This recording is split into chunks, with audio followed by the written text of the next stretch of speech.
Terve! Tänään ajattelin puhua vähän tanssijoiden jäsenyyksistä Tanssinettiin. Eli Tanssinetissähän on ollut jo jonkun aikaa mahdollisuus ostaa pronssi, hopea ja kultatasoisia jäsenyyksiä ja se mitä niillä on käytännössä, mitä se on tarkoittanut, niin sitten sen lisäksi tietysti, että sillä pystyy tukemaan tämän Tanssinetin jatkokehitystä nimenomaan tanssijoiden näkökulmasta, niin sitten sillä on myöskin saanut vähennettyä mainoksia omassa palvelussaan. Ja, niitä mainoksia ei ole vielä toistaiseksi hirveästi ollut, eikä niitä nyt tolkuttomasti ole tulossa jatkossakaan, mutta pikkasen enemmän on tarkoitus lisätä niitä mainoksia tuonne näkyviin, niin se varmaan sitä kautta tulee vähän houkuttelevammaksi tehdä tämmöistä käyttää tämmöistä rekisteröitymistä ja ostaa jäsenyyttä. Ei ole kyse ei olekaan kallista palveluista, että ne on niin kuin halvimmillaan euron kuukaudessa.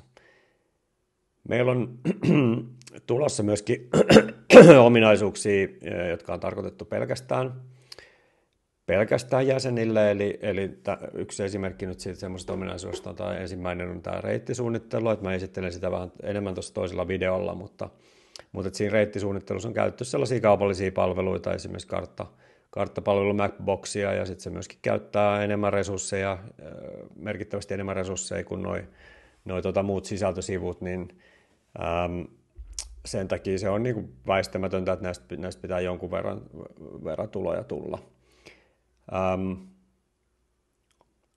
Että ei pystytä tappiolla näitä tämmöisiä palveluita toimittamaan. Mutta kyllä se on niinku hyvin edullisista palveluista. Tanssinetin peruskäyttö ei ole niinku muuttumassa mitenkään maksulliseksi, eikä se ole siis pitkälläkään tähtäimellä, ja ihan sama ilmoittaminen on Tanssinetissä ollut ilmasta ja tulee olemaan jatkossakin, että jos haluaa tanssipaikka, niin ilmoituksia ei kykene siitä pienestä korvauksesta selviytymään, niin sitten eikä halua sinne omia taustatietojaan, niin silloin on mahdollista lisätä tapahtumia ilmaiseksi ja mahdollista myöskin katsella niitä tapahtumia ilmaiseksi täältä. Mutta sitten tämmöiset niinku kehittyneemmät ominaisuudet varmaan tulee jatkossa enemmän sitten tuonne sisään kirjautumiseen ja taakse ja jäsenille.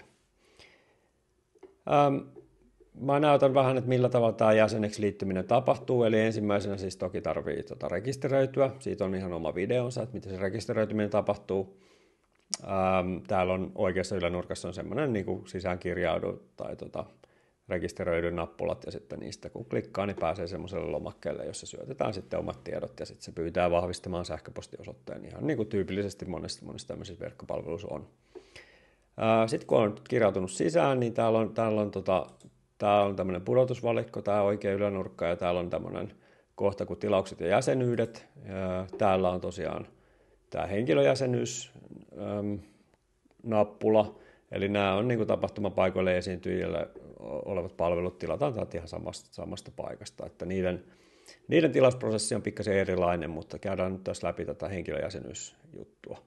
Eli täältä kun klikkaa, niin pääsee tämmöiseen valitsimeen, jossa vähän näkee, että mitä se tarkoittaa, että valitsee eri luokan jäsenyyden, eli tuossa näkyy hinnat ja kaikissa on 12 kuukauden laskutusjakso, että noi on sen verran pieniä summia, että niistä ei ole niin kuin mahdollista alkaa tekemään semmoisia jatkuvaa laskutusta ja säätää niiden kanssa toistuvia laskuja, jotka voi keskeyttää milloin haluaa. Et sit toki jos on etukäteen maksanut, niin sit se säilyy voimassa sen aikaa, kun sen on etukäteen maksanut. Että palautuksia ei ole, mutta sitten jos haluaa upgradea korkeammalle tasolle, niin sitten kuitataan niillä maksetuilla maksuilla sitä tehtyä sitä niin kuin tulevaa tasoa. Eli ylimääräistä ei joudu maksamaan, vaikka vaihtaisi korkeammalle tasollekin kesken laskutuskauden. Tosiaan tässä on niin kuin, isoimpana ominaisuutena on, että näkyykö mainoksia niin kuin eri sivuilla.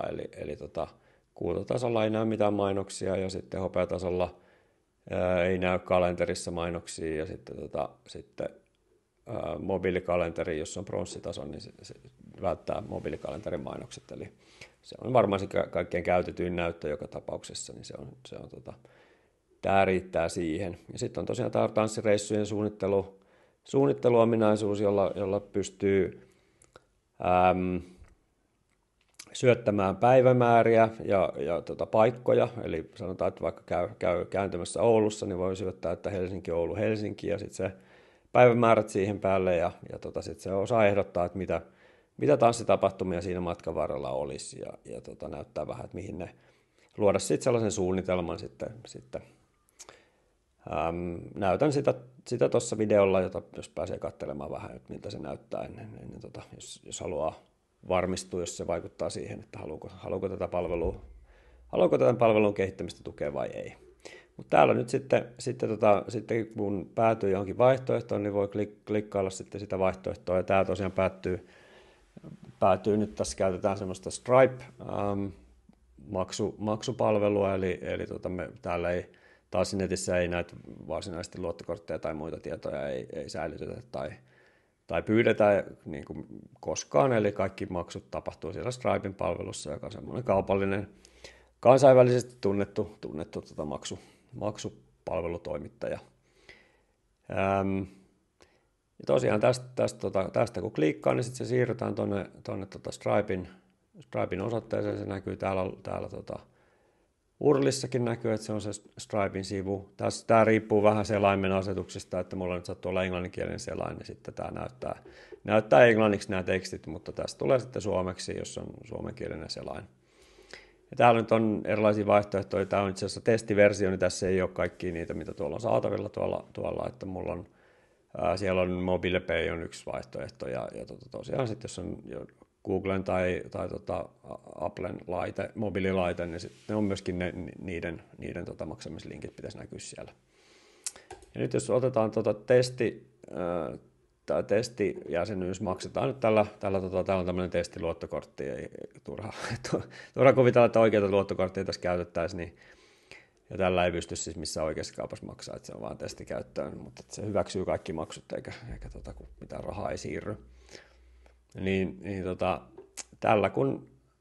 Tässä kun sitten maksaa, niin tuolla oli jo valmiina tavallaan, että jos ei ole vielä ostanut mitään, niin sitten se pyytää syöttämään sen luottokortin ja expiroitumispäivät ja muut niin kuin ihan normaalisti niin kuin yleensäkin verkkoa ostaessa. Siellä oli yhtenä vaihtoehtona oli tuo SEPA-maksu, eli se on siis käytännössä niin kuin pankkisiirto, pankkimaksu. Sen jälkeen, kun maksu on mennyt läpi, niin tästä siirrytään tämmöiselle sivulle, jossa kiitetään tilauksesta ja täältä pääsee siirtymään tilauslistaan.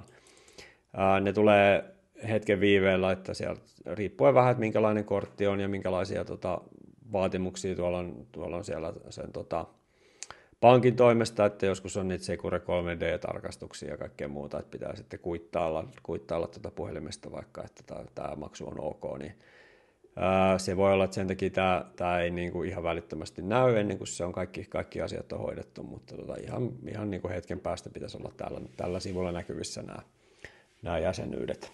Eli tässä on nyt tämä meidän hopeajäsenyystaso ja tässä on voimassaoloaika, se on voimassa toistaiseksi ja 12 kuukauden laskutusjaksolla.